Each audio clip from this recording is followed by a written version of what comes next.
All right, good morning, ladies and gentlemen. Welcome to on Indian Polity and Governance. My name is Atish, lawyer by qualification. We'll be covering certain basic aspects to understand how polity essentially runs across the civil services dimension. But before that, we understand there are approximately 5 odd weeks for your prelims exam, which makes us understand that there are a lot of things that need to be done. There are a lot of ideas that need to be understood.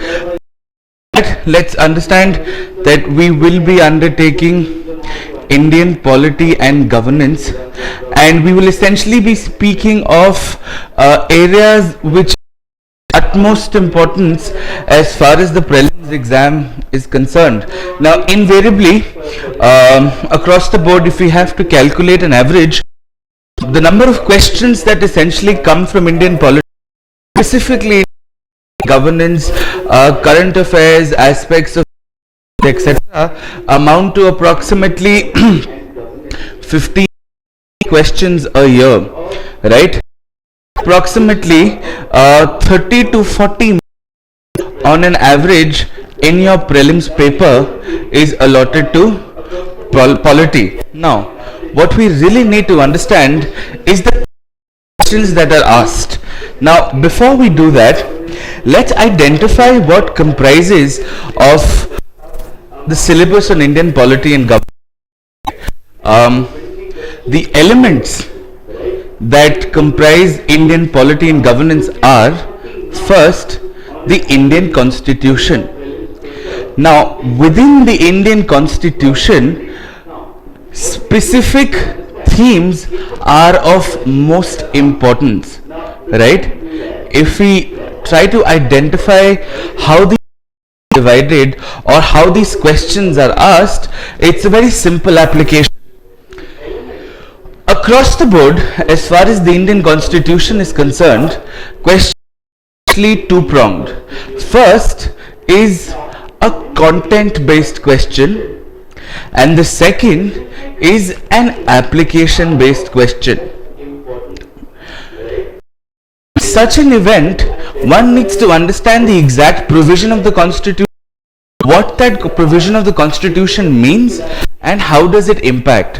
For example, Schedule 10th of the Constitution talks about anti-defection. There was a direct question in that spoke of anti-defection. So the question last year, the anti-defection provision in the Constitution, in what schedule? That's a direct content type question. As far as the application is concerned, the nature and the intent of rights was questioned. In such an event, a question pertaining to an obligation of fundamental rights was asked. So the Indian Constitution is essentially divided into two themes as far as questions on polity is concerned. The first question that one ordinarily gets is a question based on content, and the second that one gets is a question based on application. Now understand this. Across the board, none of these require an extensive knowledge of the Constitution. If you are able to logically deduce the hidden intent behind the question, you will never go wrong, right? Now, within the Constitution, there are certain key areas wherein content is important, and there are certain key areas where application can help you sail your boat. Questions wherein content is the most crucial element happen to be that of, first, citizenship, second, duties, third, directive principles of state policy, fourth, certain parliamentary committees and procedures, and finally certain bodies. They may be constitutional or otherwise. As far as questions are concerned, those questions happen to be related to fundamental rights. Second, the office of the president or the governor. Certain questions as regards to parliamentary institutions. And finally, questions about the provisions of emergency given constitution, which means these are the most important areas of the constitution. If you are able to focus on these areas without any delay, there is a very high chance you will be able to answer each and every question. Now, more often than not, there are certain questions which are tricky and there are certain logical answers to the same. For us to understand logical answers to questions, we need to look at a couple of steps which identify the reason and the rationale behind the constitution. For that to come, we have to look at certain basic constitutional principles, certain basic themes which essentially run in the backdrop of understanding Indian polity and the constitution. The first is democracy. Now understand that we're obviously a nation which is democratically elected. We also understand that population and representation are key features identified in electoral practice all across the nation. But it is this notion which is the underlying concept behind a lot of other complicated portions of Indian polity. For example, it is this very notion of democracy that allows us to understand that only elected members can take part in Rajya Sabha or presidential elections. Elected members only have the necessary public mandate. Why? Because they have satisfied the electorate of the country, they have secured the challenge of democracy, have obviously won the challenge of democracy, therefore in their own way to be people electing further constitutional offices, which is why when we speak of the election of the president, we speak of only elected officials or elected of the Lok Sabha, the Rajya Sabha, Legislative Assembly taking part in presidential elections. So democracy is an underlying concept, is an underlying polity and governance. Secondly, we also look at the idea of federalism. Now understand, this is one of the key most important features on which most of the polity that we see on a daily basis is based.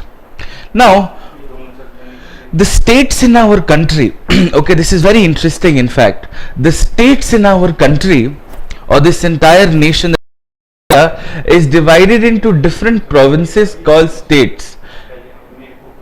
Each of these provinces are further divided into more divisions. If I'm using a black ink, I'm trying to understand administrative divisions in a particular state. State 1, this is state 2, this is state 3. Let's assume this is UP, this is MP, this is Rajasthan. So all of them have certain divisions in centers as well as states. So by dividing or dividing the nation into different states, we have in a way safeguarded federalism by allowing division of the country only on the basis of states.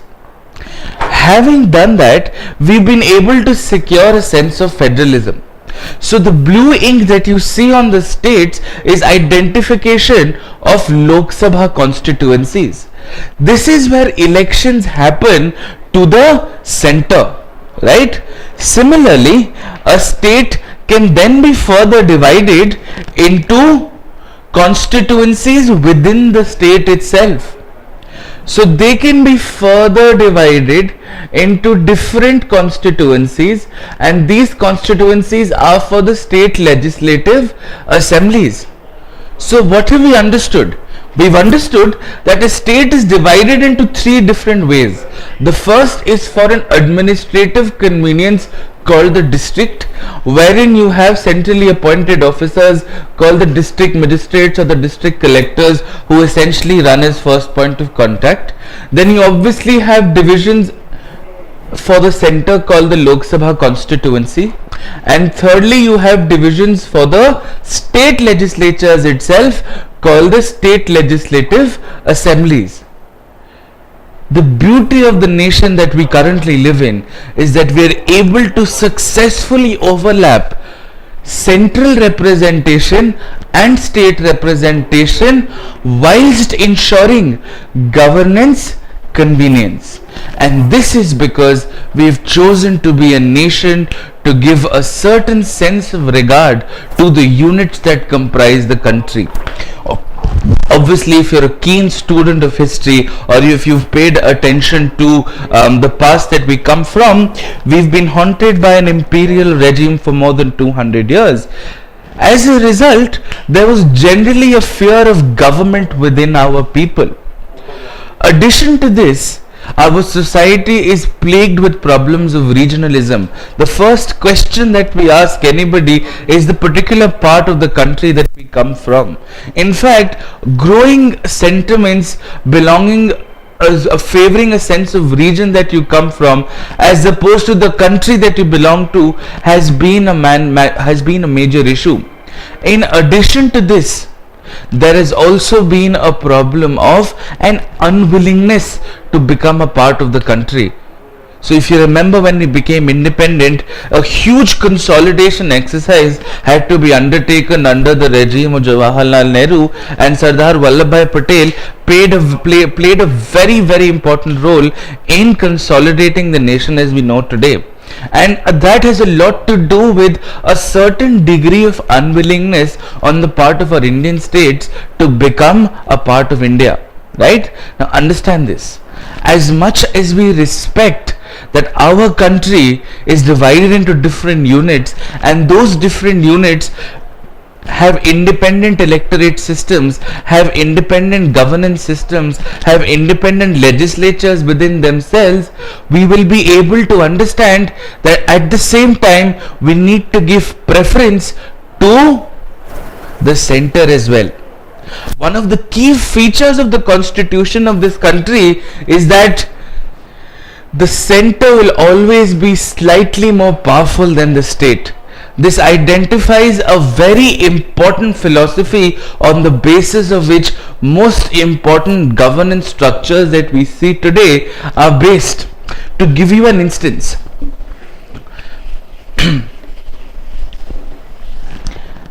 colloquially speaking, we do understand that the country has a center, has a state, has a central government, has a state government. Okay? The central government identifies certain areas in which only the central government can make laws. Such areas are called the union list, and they are mentioned in the 7th schedule of the constitution. Similarly, the states can also make certain laws exclusively on certain areas. They call the state list. Inadvertently, you will always see that the state lists will be lesser than union lists for reasons to balance federalism. At the very same time, let's look at another example, right? So I'm quoting a fact right now, and the fact is, in the cases of an election to the president,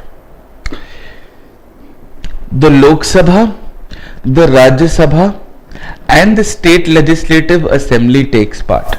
So elected members of the central legislatures as well as the uniform state legislature take part in the election of the president. But when the president has to be impeached, only the central legislature takes part. For simple reasons of what? Rajya Sabha gets elected only from members of the state legislative assembly, which means in a way Rajya Sabha is representation of state will at the center. We've already taken into account the wishes of the state legislative assembly. And the reason we want state legislative assemblies to also take part in the election of the president is because the president ultimately has the power to impose emergency within a state, and therefore the legitimacy of the president is derived from the fact that the state legislative assemblies have also chosen the same man whom they trust to impose an emergency in their region. And therefore, in case of an impeachment, we can always look at only the central legislatures. This reflects how the center is stronger than the state. To give you another example, a final example, and then we move on to the third bedrock of the constitution of the country. Now, all of you have heard of the budget. We recently passed the union budget, right? Union budget comprises of obviously the annual financial statement and obviously the railway budget, but essentially what we're looking at is the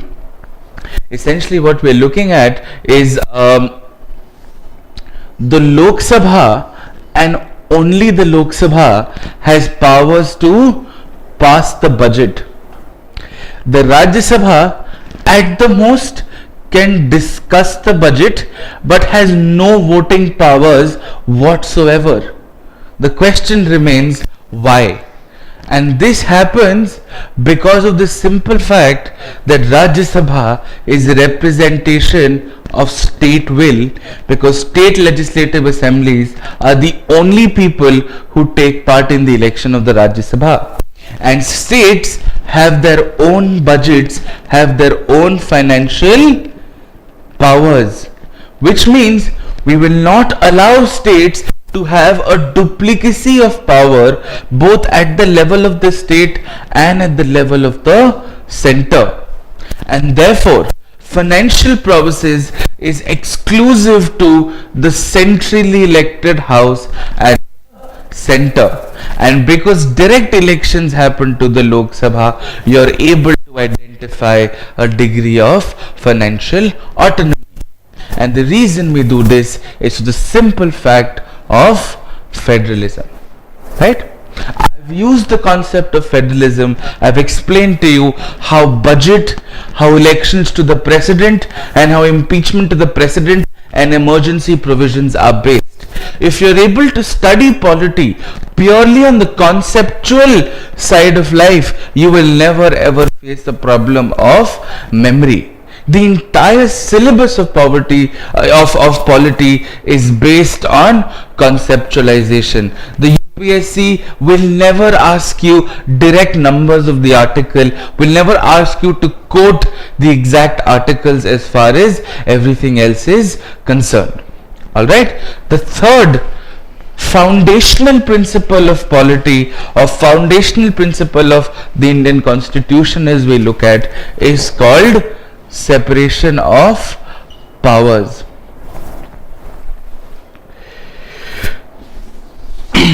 There are three branches of governance: the legislature, the executive, and the judiciary. The legislature clearly is the elected house which is tasked for legislating or for making laws, to make it simple. The executive, very simply put, is that agency that implements the laws passed by the legislature. The majority party in the legislature also forms the executive. Judiciary is that organ of governance which keeps a check on the constitutional validity of the laws, which means that any and every law which is passed by the legislature has to be constitutionally valid, has to be under the premise and under the domain of the basic features of the Constitution. If you are able to do so, you are able to get an approval from the judiciary. Anytime and every time there might be a reason that a particular law that has been passed and a particular provision of that particular law is violating a particular article of the Constitution, and that particular article obviously may or may not be a part of basic structure. The judiciary may strike that particular provision down. From making laws to implementing laws to checking laws, all these three agencies of the government, or all these three agencies of institution building in our nation, perform very independent tasks. Though what they do might be related to each other, but they perform tasks in utmost independence of each other. There is a constitutional necessity to protect the independence and impartiality of these institutions, which is why the doctrine of separation of powers becomes an essential element while studying polity. This is the exact reason when, if the legislature feels that the government is not successfully undertaking the mandate of the people, if for example a budget introduced by the executive in the legislature fails, then the executive has to automatically resign, because being the government from the majority in the legislature, you aren't even able to pass the budget, then you lack basic public mandate and confidence in the houses. Consequently, you have to resign with immediate effect. So what has happened? The legislature has kept a check on the actions of the executive. The executive failed to serve the confidence of the legislature. The executive failed to convince the legislature that the budget was actually a sensible idea. So therefore, the legislature struck the budget down. And just as we spoke a minute back, financial independence is a key crucial element of central governance. And if that also fails, then the government has no business being in government. Similarly, if the executive for a reason feels that the situation in our country is so dire and unfortunate that temporarily the services of the executive needs to be suspended, then the executive through the president can impose emergency in the state, thereby suspending the functions of the legislature. Any and every action of the legislature and the executive which may be compromising the constitutional integrity of this nation can be put under check through the elements of judiciary. So as much as they need to perform their functions independently, the legislature, the executive and the judiciary are the three highest sources of power in the country. There is no greater institution than the legislature, the executive and the judiciary in our country, which makes us understand that the only people capable of taking care of the three elements are these people themselves. The only way you can keep the three most powerful people in check is allowing themselves to keep a check on each other. Which brings us to the fourth and the final foundational principle of the Constitution called checks and balances. If you are able to understand this, if you are able to understand these basic four principles, take my word on this, you will never have a problem with polity.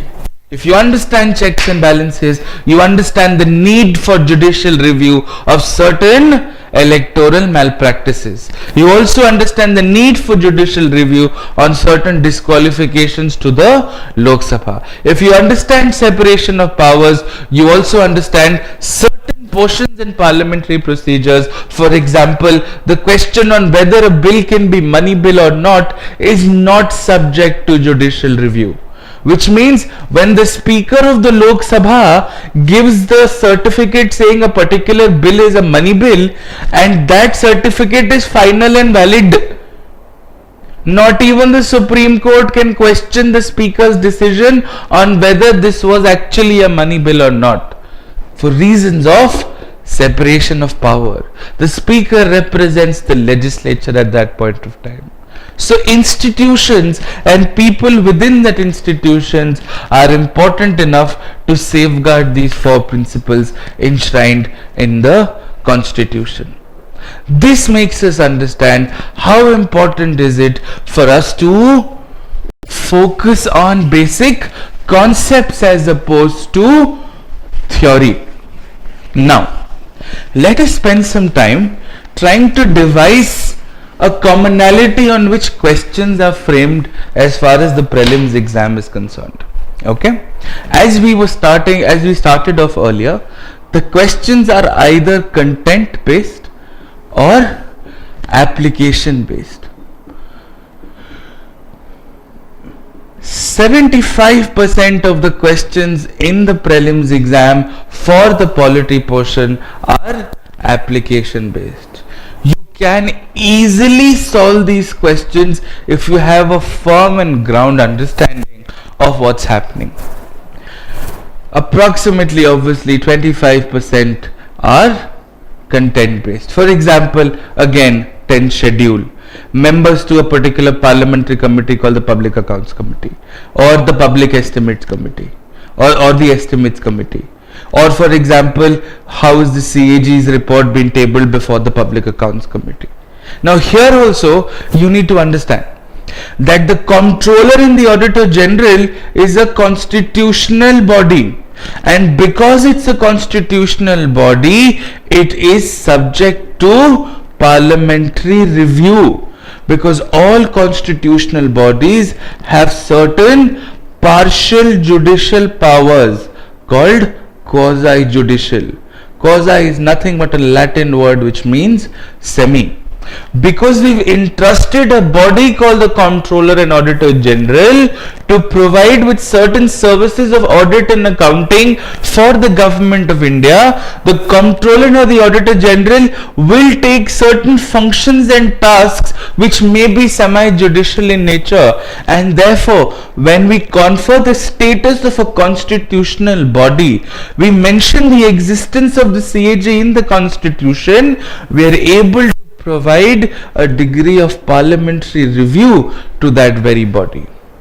And therefore, all constitutional bodies, their reports will always be placed before the parliament in one way or the other, either directly before the parliament or through a parliamentary committee. Similarly, the Election Commission of India, which is also a constitutional body, exercises certain quasi-judicial functions. Questions on management, symbol and conduct of elections. If there's a dispute regarding the management or symbols allotted to political parties, or a problem with the way elections were conducted, then the disputes lie within the Election Commission of India. Otherwise, all disputes to elections will always lie with the High Court of that particular state, because High Courts are the highest judicial organs of that particular state. And we began our lecture by identifying how this nation is divided into different states, and these states are further divided into districts, Lok Sabha constituencies, and state legislative assembly constituencies. And the highest judicial organ in a state is the High Court. Therefore, to protect a sense of federalism, to protect a sense of convenience as well, the High Courts will be empowered to hear election disputes, because ultimately they're happening within the confines of a state. There is a reason elections in our country are organized state-wise. So we are able to federally identify electoral regimes. right? So anything and everything that can be done can be understood through a process of application, and that application essentially rests on these four concepts. You get these four concepts right, you will never go wrong with anything in polity. Okay, now controversial, sensational, or probably breaking news for that matter will rarely be asked in your UPSC paper, right? When you're sourcing your current affairs from either the Hindu or the Indian Express, you will always refrain from any political news. You will always refrain from any sensational coverage. You will always refrain from private business news. You will always refrain from any regional news, right? Questions will never be asked from anything which is sensational, but questions will be asked from the root cause of what makes a news sensational. For example, the incumbent Chief Minister of Delhi, Mr. Arvind Kejriwal, has allegedly had a standoff with the Lieutenant Governor of Delhi. And the Lieutenant Governor of Delhi has on occasion obviously had certain conflicts with Arvind Kejriwal as well. So the question will not be whether you think that the standoff between the CM of Delhi and the Lieutenant Governor is valid or not. The question will be, how is the office of the Lieutenant Governor placed in union territories or other regions? What are the powers? How many union territories have the offices of the Lieutenant Governor? Okay. So all that you need to do is go back to your standard reference book called Lakshmikant, wherein you can understand and answer questions regarding to the office of the Lieutenant Governor when you go on and study questions. Right now, somebody called Ajay has just posed a question on whether these polity classes are both for prelims and mains. Well, understand that there is no differentiation between prelims and mains, right? Look at it this way. The prelims exam probably asks you direct questions from Lakshmikant, okay?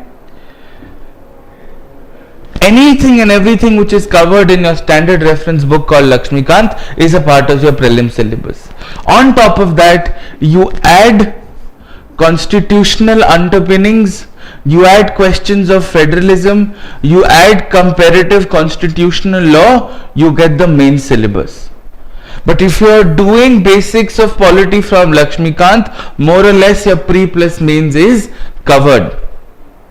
So if you're looking for direct question answers, if you're looking for a direct approach, then probably yes, this is a class culminating both for prelims and mains. However, if you're targeting specifically and only specifically the prelims exam, this is more than enough to cover basic concepts and basic ideas to sort of suffice for the prelims exam, right? So going back to where we started, the entire portion of polity, as we were talking about, is divided into content and application, and is essentially based on certain occurrences that happen in daily life. For example, very recently the state of Telangana was created.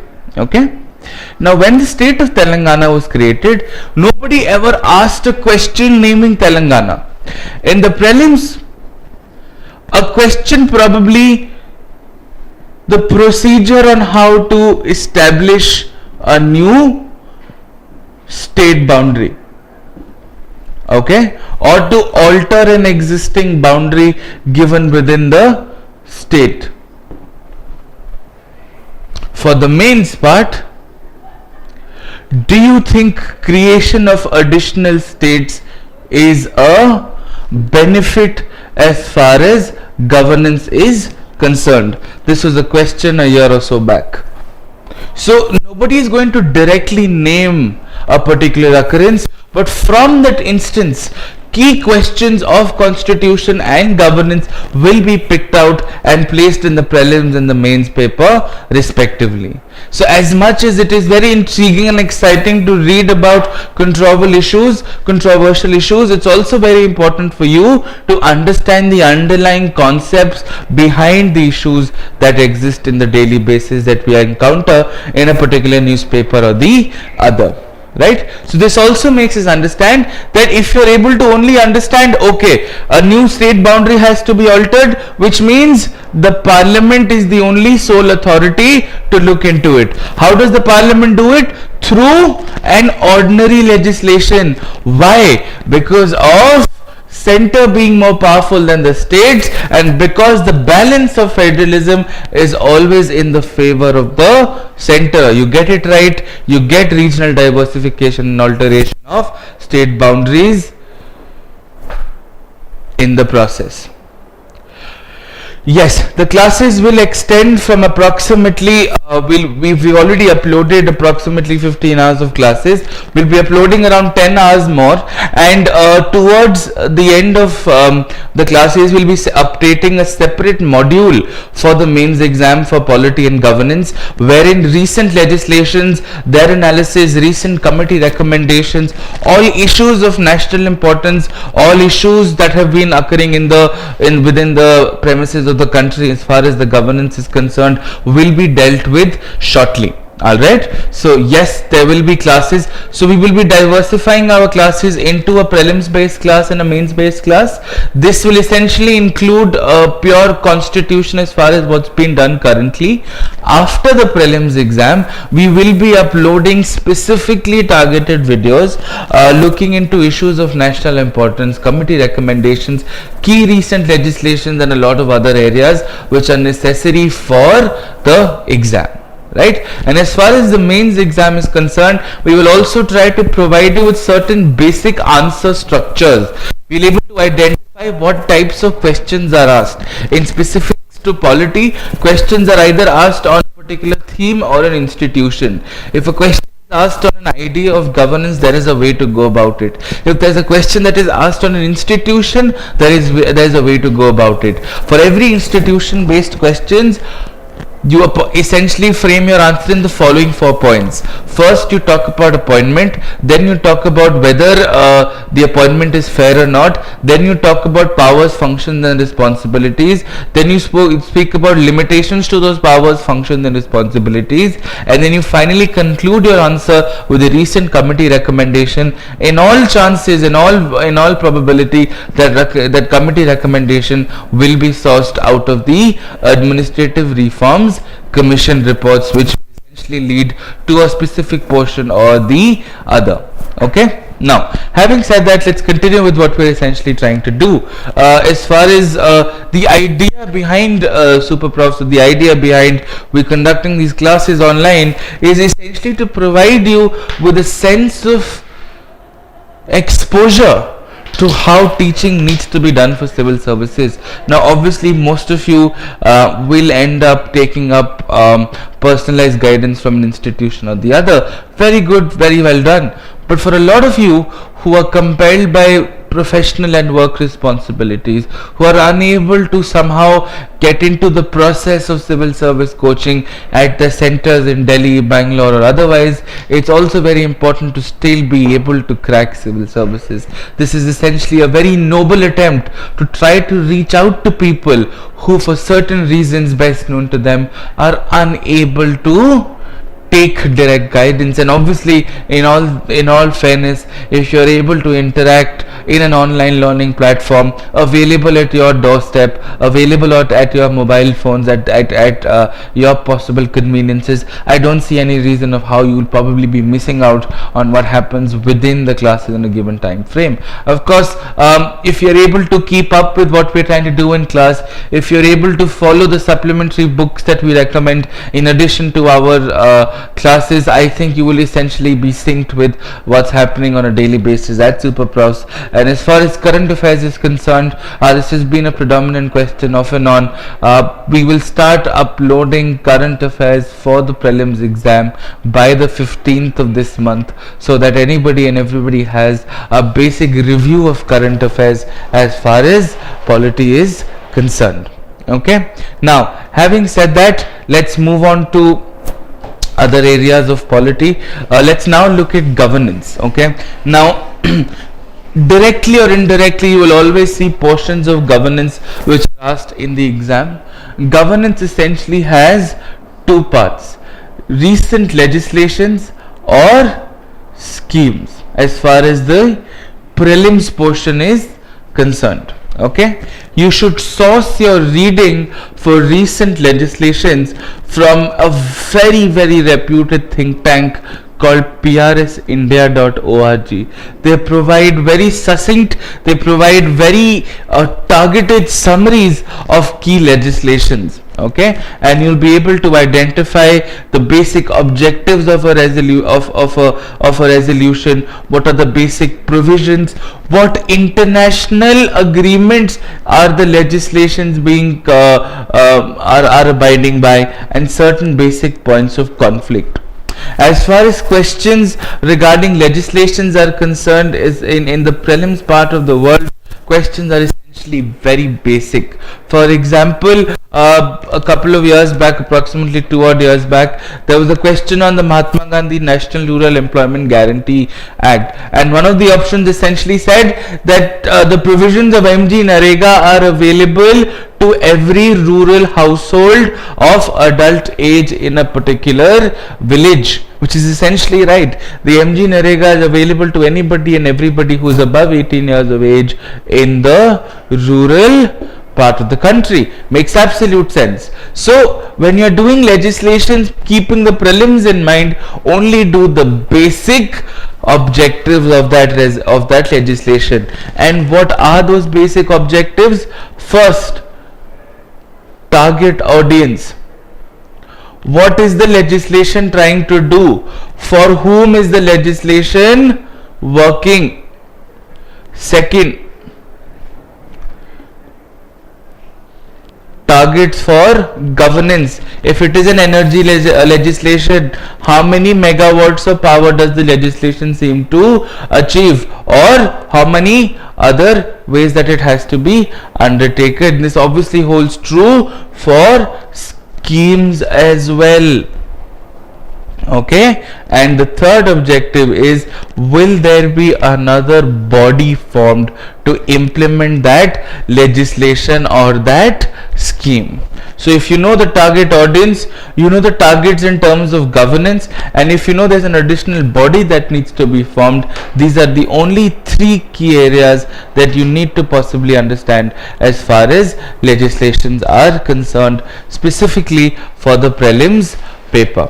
Okay, now in addition to this, we should also be looking at a few other areas of governance which essentially talk about certain key reports that are asked. Now this particular portion is a very important ingredient for your prelims exam, and I would always lay massive stress on a summary of this. Okay, every year the government releases a document called the economic survey.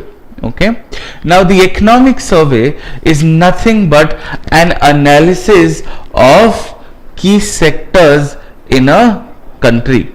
Okay, this year onwards the format of the economic survey has been changed slightly.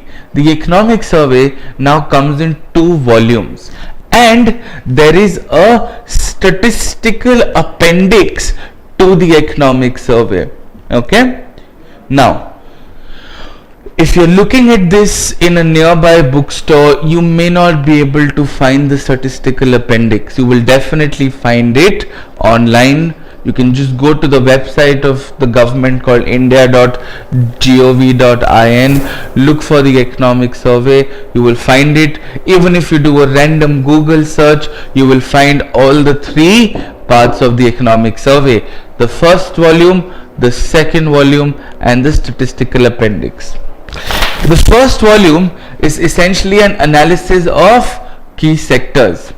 The second volume is a chapter wise description, in which for the prelims exam, without any harm whatsoever and for all reasons of compulsion, you have to undertake a very deep study of the first chapter and the last two chapters. The first chapter in the second volume of the economic survey is a general economic introduction. Okay, the last two chapters relate to environment or climate change and human development. In addition to this, if you have gone through any NCERT book or any of that whatsoever, you will be able to see that there are certain boxes in every book, and these boxes are able to add some amount of information. So you will have similar boxes in the economic survey as well. So in addition to the first and the last two chapters, you must go through all the boxes given in the economic survey. By this, you will be covering all major portions related to polity and governance. Additionally, the statistical appendix also contains from page number A141 onwards a very beautiful summarized description of key schemes and governance policies in the country. Through page number A141 of the statistical appendix to the economic survey, you will be able to see all major schemes very briefly explained, enough for your prelims exam. We will be uploading a copy of the same and we'll be reaching out to you, but you should always look at these key areas and these key sources for your prelims exam. Understand that the economic survey is an essentially important document for your prelims exam. It is something that is almost indispensable, and you will be able to also gather a lot of fodder for your mains exam. Right? Understand that the exam is becoming very opinionated. The exam is becoming very individualized. Gone are the days where you had to read 500 pages from 5 different books and you could clear the exam at one go. No. Now exams ask your opinion, your take on a particular issue. The mains exam has become all about articulation. The prelims exam has become all about how well are you able to recall minimum knowledge and apply the same. Right? Very often people are speaking of cutoffs, people are speaking of probable cutoffs for this prelims exam. We can very reasonably estimate that the cutoffs for the prelims exam this year will range from anything between 100 to 120. This obviously is the cutoff for the general category. The others will obviously be lower, but I can reasonably estimate a cutoff ranging between 100 to 120 for prelims exam this year. Beyond this, so these are your key sources. Let's identify them. Let's list what all you have to do in the next 40 days. Let's try to make a study plan, and the study plan will essentially start from today itself. Okay, so let's look at identifying key portions and your key ways in which you can tackle the next 35 days. Try to cover polity and governance, yet keeping a lot of time for your other subjects. Okay, so we are talking about polity and governance as a study plan. Okay, your study plan for the next 35 days for polity and governance. Basic. Please read Polity by Lakshmikant. It's a standard reference book, is almost an authority on the subject, will ensure that you're able to understand all portions. If you're running out of time, if you need to prioritize chapters in Lakshmikant, the key important chapters in Lakshmikant are the following. First, fundamental rights. Second, fundamental duties plus DPSP. When you are doing fundamental duties and DPSP, please have a very thorough look. You don't have to memorize, but you should be able to look at a provision and tell me whether this is a fundamental duty or a directive principle of state policy, because more often than not, this becomes very confusing, and every alternate year there'll always be a question asking you to identify whether this is a fundamental duty or a directive principle of state policy. For example, last year there was a question on whether to promote international peace and cooperation is a fundamental duty or a directive principle of state policy. Let's assume you don't know. Let's assume that you don't know that to promote international peace and cooperation falls under what particular category. Okay? We are talking about international peace and cooperation. Fundamental duties are citizen centric. DPSPs are state centric. These are certain directives, these are certain obligations on the state to achieve within a reasonable period of time as and when the state feels so. We are talking about international peace and cooperation. You and me as ordinary citizens will not be able to contribute much to international peace and cooperation as opposed to what the government of India can.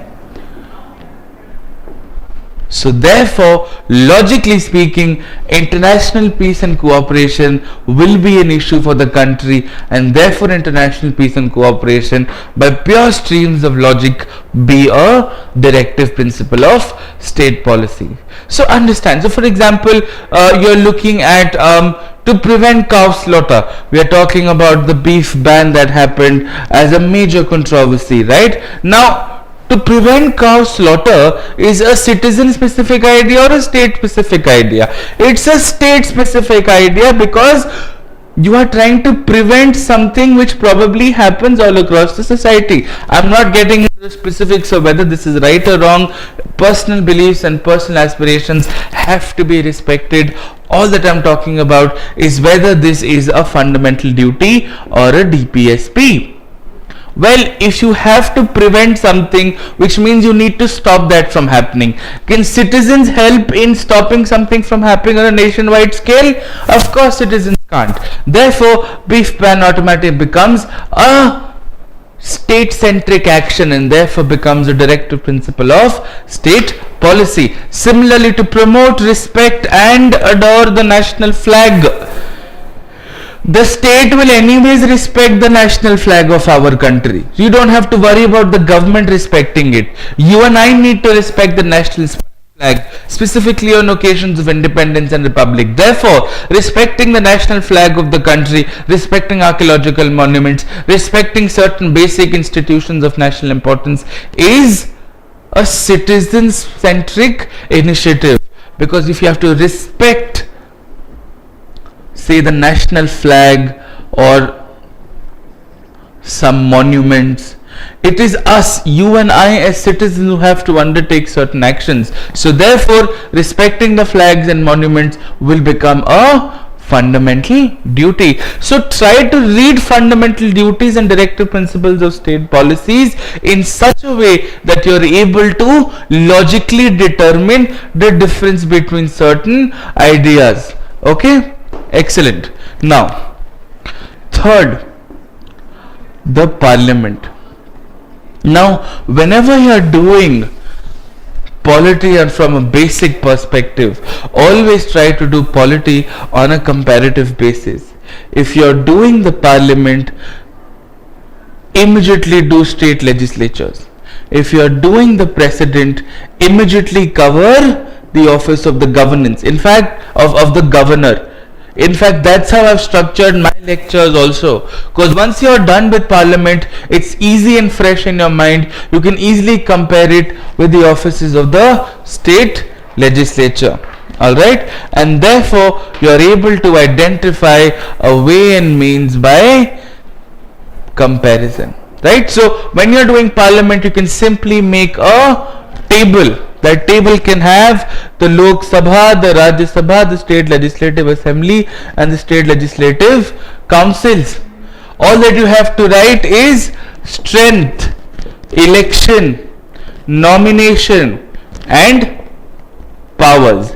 You make one table, Lok Sabha, Rajya Sabha, Legislative Assembly and Legislative Councils, entire parliament and legislatures can be summarized onto this one table. So you are able to identify certain ways and means in which this can be understood and categorized. Okay, now beyond the president and the governor, right, you will obviously be looking at the parliament, so you will obviously be looking at the state legislatures. This is nothing but the union and obviously the state and the parliament. Then you will obviously be looking at the president and the governor, right.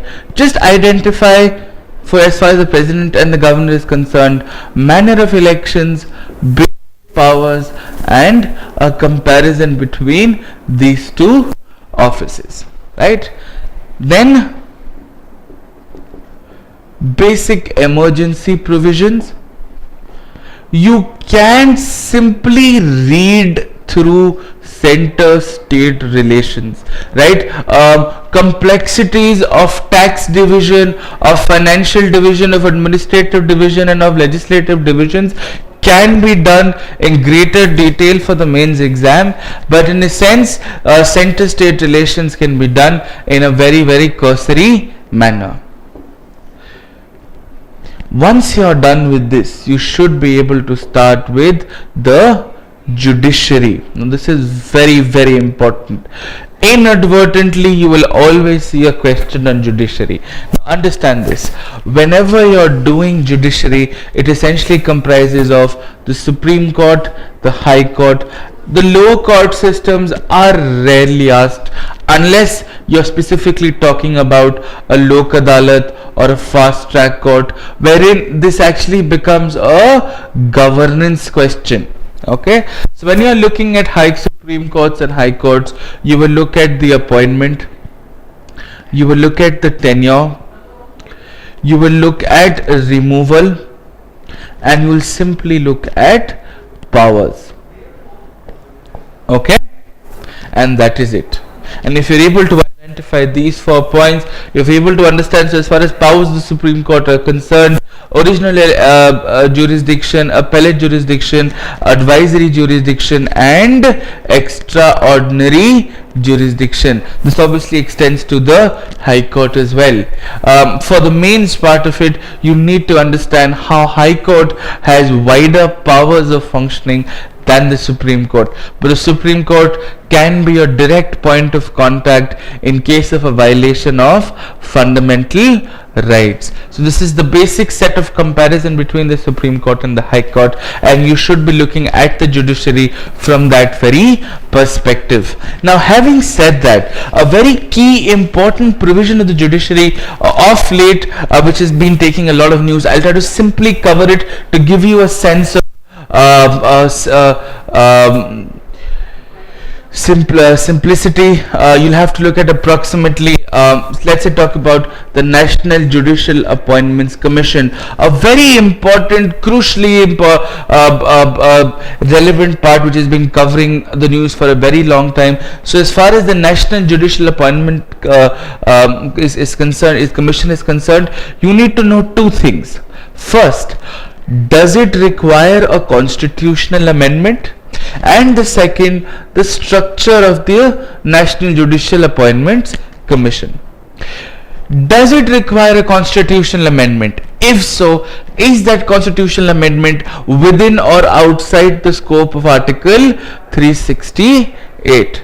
Understand, NJEC will be changing judicial appointments, which will be a part of basic structure, which is requiring a crucial constitutional amendment through Article 368, wherein ratification from state legislatures will also be required.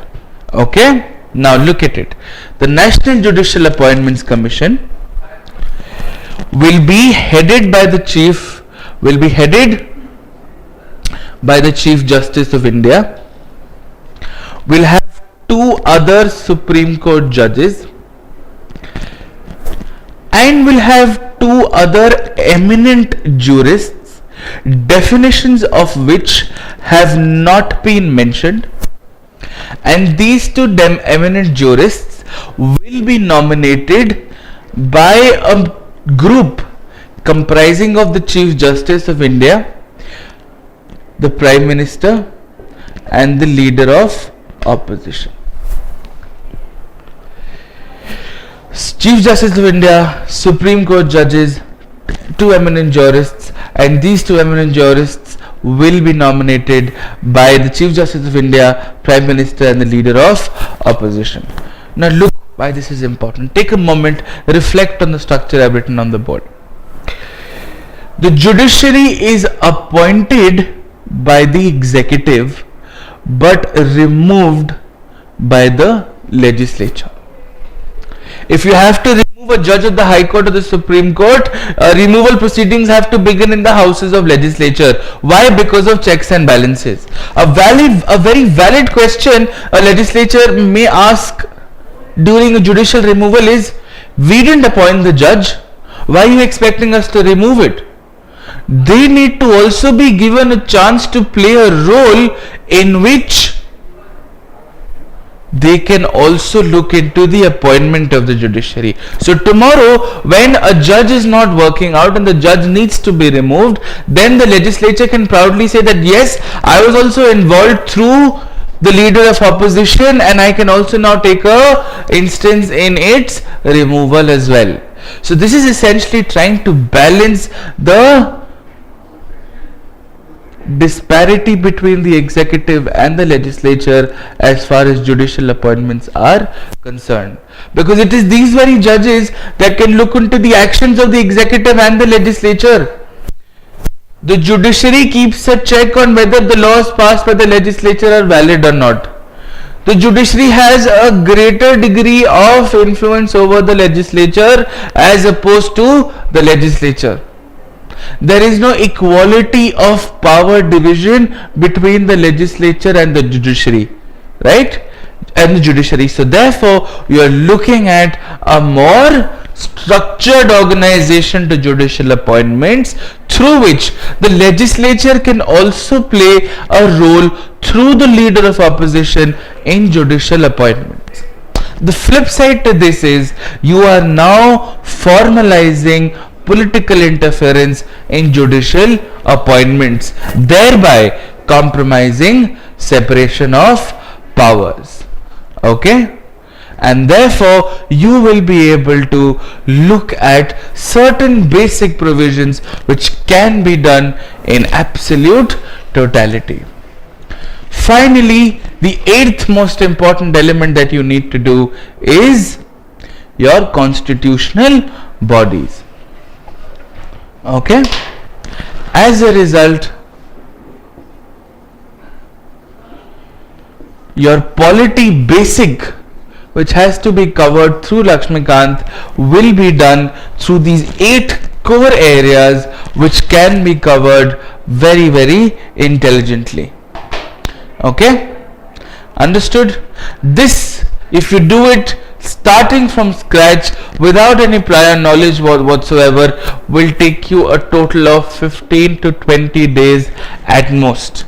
If you're doing a second reading, you're trying to make comparative tables as well, you're trying to make small comparative tables, you're trying to make a synopsis of a chapter in probably 3 to 4 pages, you'll be able to do it comfortably with 15-20 days, devoting approximately 4 to 5 hours per day on polity. Right? You can always view our lectures simultaneously, watch a lecture a day, go back, read the same portion from your Lakshmikant, and you should be able and okay to handle it. In addition to this, you will go to PRS's website, you will identify key legislations, and you will start reading the summaries of those key legislations. A list of important legislations will be provided to you upon your association with the organization. In addition to that, portions of the economic survey, as I've explained to you, also needs to be done for certain basic coverage. Okay, so as far as the prelims is concerned, as far as polity and governance or the prelims portion is concerned, these are certain key areas that should cover all major portions that you're looking at. Okay, now I have a very exciting couple of questions. Let's look at a few things. First, Mr. Sankalp Damle has asked, what about economic survey part 1? Is that relevant from prelims point of view? Well, no, economic survey part 1 is not relevant from the prelims point of view, because it contains descriptive analysis on certain sectors. However, you are most welcome to read all the boxes in the first part of the economic survey as well. Okay, now the second question is by Mr. Ashish Sharma. Thank you for the compliment. I'll try my very best to always teach to the best of my ability. I have a question. Since governance is also a part of prelims, so which chapter is important in governance? Understand that governance is an abstract concept. Governance essentially includes all legislations and schemes of the government. Okay, so governance, if I have to put it on an equation, is equal to legislations plus schemes for the government. Okay, how are you able to analyze those legislations and schemes? For the prelims portion, all that you need to know are basics about those legislations and schemes. For the mains portion, you need to structurally identify and place those legislations and schemes according to a definite pattern. For example, your entire governance can be structured beautifully on equity, access, excellence, and government initiatives. You can use this structure to answer any mains question on governance. Okay, will be taken, and there are no specific chapters as far as governance is concerned. All right, it is essentially a culmination of legislations and schemes, and you will be able to identify major portions very easily and systematically. So it is essentially sources which are very varied and information drawn from specific sources, compiled in a certain specific place, and then obviously handed out to you. Now let's speak of how it is and how it should be as far as this is concerned, right? We will start with the prelims, with the lecture. We'll start the lecture, so the mains exam in a week from now. We will start uploading lectures as and when I have them recorded. Whenever I get the time to come and record, I'll keep on doing it. You can start watching them after the prelims exam if you feel like, but we will have the lecture base, the resource base available for you to read immediately in a week's time from now. Very soon we will also look at putting up certain lectures on ethics and certain lectures on governance as well. We'll keep on updating those lectures. Understand this, that and a very crucial factor on what I'm saying is the fact that the current affairs cycle for the 2015 attempt is from January 2015 till approximately November 2015. Okay, so sometime in the month of August we will be able to provide you with a finished set of lectures for the mains exam through a mid-year review of these very current affairs. Towards the end of the year, towards the month of November, we'll be able to supplement these very lectures and give you updated versions of the same, right? So we will be putting up lectures simultaneously. We will obviously want the resource base to be ready by the time you finish your prelims exam, so that you have enough time on your hand, and the second you're done with your prelims exam, you should obviously take a break for a few days, and you will be able to start the same as well. Okay, so we will be covering governance also, right? So we will also cover the governance part with the polity mains. Yes, so the mains part of the series will cover all of these issues in parliament, in all of these issues of different polity concerns with a lot of detail, and in addition to this, we we will be covering certain basic portions of the governance as well. So as far as analysis is concerned, yes, for example, for the mains part, when we're doing parliament, we will spend an hour explaining to you whether a parliamentary form of government or a presidential form of government is favorable or not. What are the underpinnings of a parliamentary form of government versus a presidential form of government? In the governance part, here we'll be giving you basic education schemes for the prelims exam. For the mains exam, I will be able to provide a proper analysis on the education sector, on poverty, on human resource development, on infrastructure, on on urban development, rural development, and all prevalent sectors in the economy. We'll also understand approaches to human development. We'll also look into what policy changes prompted us to look into a revamped governance perspective. How have we failed as a nation as far as the planning commission is concerned? How have we failed in achieving basic social indicator improvements? And that failure has led us to prioritize education and health as agents of social transformation, and this is the basis of understanding and approach to human development, which is a clear basic identity and how it's going to be.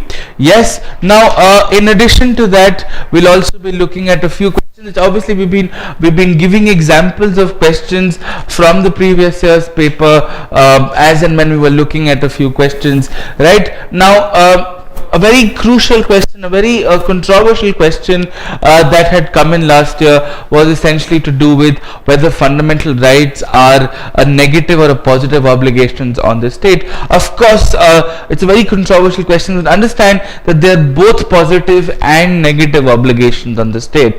The positive in the sense that the state provides you with a certain sense of guarantee. I'm responding to a query that has been raised, and the negative in the sense that the state prevents certain mishaps from happening in the arena of people on an individual scale. Alright, so with keeping that in mind, we are able to identify certain basic portions and certain basic ideas that have obviously been a part of this entire process of civil service prep. A few key important tips that you need to know, probably a few important strategic ideas that you should probably implement as far as your preparation for polity is concerned. I have given you a list of important portions that you must cover, whether or not you get time for anything else or not. But certain basic tips or certain basic strategic steps that you should take while doing polity is: first, do not memorize. Okay, even if it is taking you a day more, it's fine, but take that day.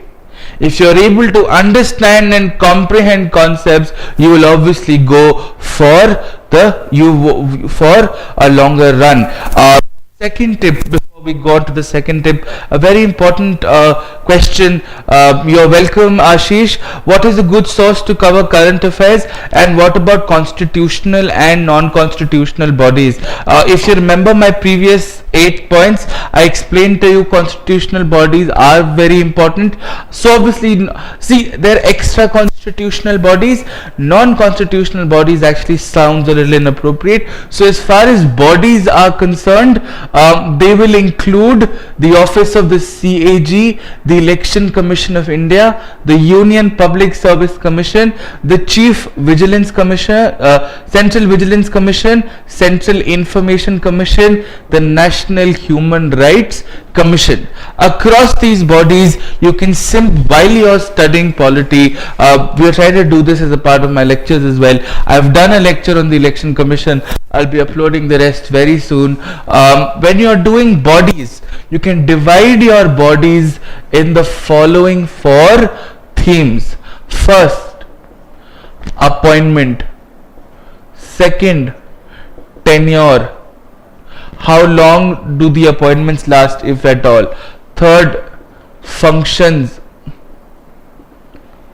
Fourth, powers. For example, Election Commission of India.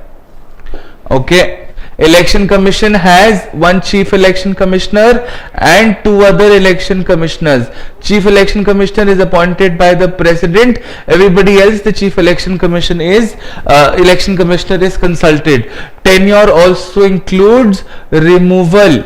Now, because the Election Commission is a constitutional body and has certain judicial powers, it will be subject to the Parliament, which means the process of removal of an election commissioner is the same as a Supreme Court judge, because constitutional bodies are subject to parliamentary review. Why? Because of checks of balances. So tenure obviously is indefinite. There are no qualifications whatsoever. There is no bar on post retirement, which is why you will see a lot of election commissioners who get retired are appointed as governors in different states. Okay, and then they're obviously removed in the same way as a Supreme Court judge. And how is a Supreme Court judge removed? A Supreme Court judge is very simply removed through the process of a special majority, wherein you require 2/3 majority of present and voting, and this figure should always be more than 273, which is the total strength of that house. Whatever the 2/3 majority of present and voting is, it should always be more than the total strength of the house. So the process of removal of the Election Commission is there. Okay. Then beyond tenure, you will look at functions. So function of the Election Commission is conducting presidential, vice presidential elections, conducting Lok Sabha and state elections, and obviously management of all elections. Powers: administrative powers, judicial powers. What are your administrative powers? Identification of symbols, allotting registration of political parties, etc. What are your judicial powers? Looking at disputes of management and outcome, which means looking at disputes of symbols which have been allotted or certain conduct related issues. So this is how you can basically structure your entire constitutional bodies. Divided into 4 basic points. You can call that appointment, removal or tenure. What are your basic functions and sources? When you're doing Election Commission, you also understand a very important idea of federalism, that the Election Commission looks into Lok Sabha elections and state legislative assembly elections also, which means central elections and state elections are organized and orchestrated by a centrally appointed authority called the Election Commission of India, which means a centrally appointed body will be responsible for conducting elections both to the center and the state. This is nothing but a beautiful display of a unitary influence as far as federal setups in our country is concerned. You understand federalism, you will always understand basic concepts as well, which also makes us look into a lot of other aspects as well. And these other aspects have a lot to do with how state election commissions exist for conducting Panchayati Raj elections or urban local body elections. And Panchayati Raj and urban local body elections happen by state election commissions, which are under state governments, because Panchayati Raj and urban local bodies are issues mentioned in the state list as well. Okay, so as far as the structure is concerned, the Election Commission, you'll be able to understand very clearly. The Election Commission has the Chief Election Commissioner assisted by 2 election commissioners, has a secretariat which has joint secretaries, additional secretaries and other officers, may appoint regional commissioners for certain states or groups of states, and this is how the Election Commission of India is essentially structured. So you can understand an organization can work so simply. Okay. Okay, so you're able to look into certain basic ideas of governance and polity through basic commonalities. Coming back to basic tips and strategies for the exam. First, do not memorize. Second, compare and study, which means when you are doing parliament, you do state legislatures.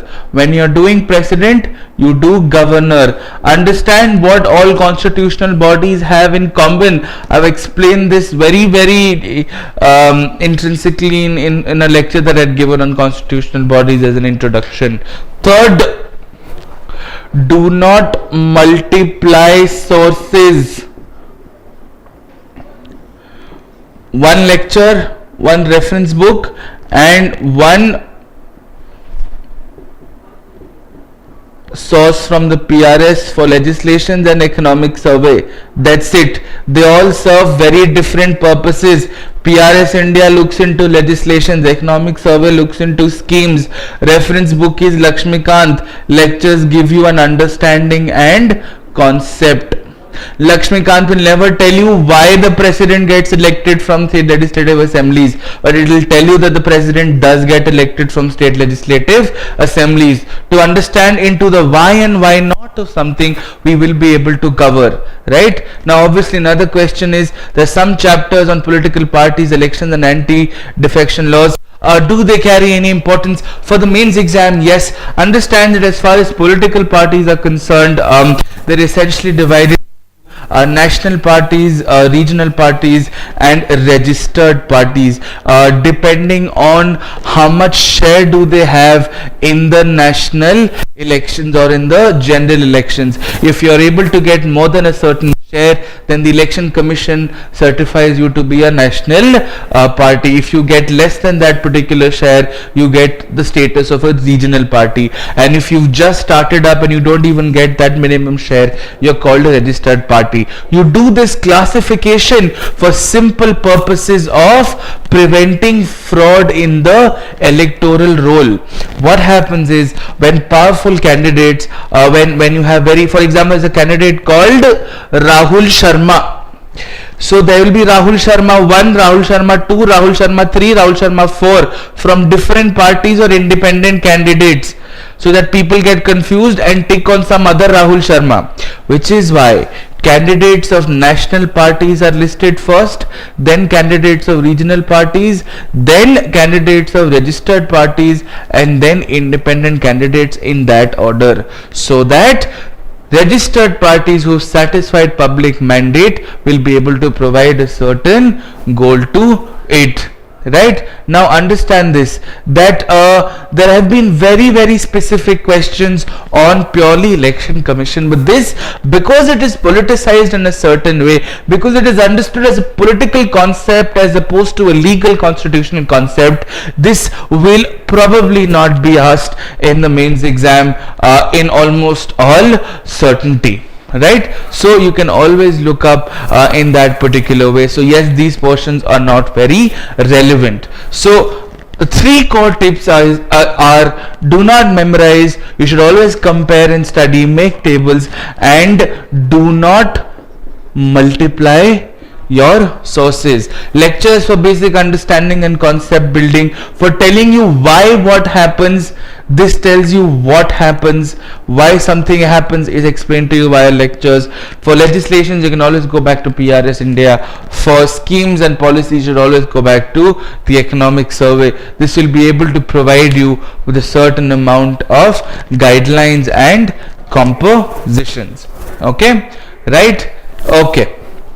Excellent. Is there anything else we should probably be looking at? Good. So we have the questions covered. These are your basic tips and strategies to the basic portions of polity and governance. Now let's look at some other portions. The other portions happen to be a lot to do with how governance is sort of looked at as far as the prelims portion is concerned. Okay, now the prelims portion for governance has only these two sources, and these are the only two sources that you should probably be looking at for the governance portion. You should not be looking at any other part whatsoever. Okay, which makes us understand that these are the only few things, if you're able to do in a particular way, you will be able to do them properly, right? So we have to understand that polity is all about minimizing your resources. Polity is all about is essentially about doing your basics right, is essentially about identifying those key concepts and sticking to it. In addition to this, you will not be requiring a lot of other help whatsoever. This is all that you require as far as the prelims part is concerned. And most importantly, the prelims is approaching. Times are going to get tough. You will always have moments of uncertainty, and will obviously be able to understand basic problems of deficiency, basic problems of issues. There will be more often than not, there will be these moments when you will doubt yourself. There will be these moments when you will question your existence. There will be these moments when you will ask yourself whether this is my cup of tea or not. There will be these moments when you will question, am I up for it, am I capable or not. Understand that this exam is not a test of intelligence but a test of perseverance, right? We're always here in our best capacities to help you, to advise you, to consult you in any and every way that is possible. Ultimately, having a career in bureaucracy or having a career in government is truly one of the most remarkable professions with one of the greatest impacts in society, and a genuine interest in governance and polity is the backbone of having a successful preparation stint for this exam. You should know that this is just the very beginning. Getting into the services is a greater struggle than probably anything that you faced before. But understand that life doesn't end by just ending your service, by just entering your services. Life starts post services, and you will be able to enjoy exclusively with a great degree of independence and enjoyability, right? So keeping all of that in mind, have faith in yourself. Eat on time, sleep on time, do your studying from as less sources as possible. Have absolute confidence on yourself. The people who clear these exams are people who are not extraordinary geniuses. They are people who come from very modest backgrounds like you and I do, and therefore they're able to pull up such great feats of hard work and perseverance that the exam ultimately bows down to them. The exams have changed. The pattern has changed. The mentality of the Union Public Service Commission has changed. They're looking at people who can think, who can make a change. They're looking at people who can essentially impact on society, people who have an independent thought process perhaps, and therefore you will be able to understand the needs of the exam by understanding the pattern of the exam as well. They're not looking at rote learners. They're going back to the era of the 70s and the 80s where Delhi University was flooding civil services because of having people who were able to think on their feet.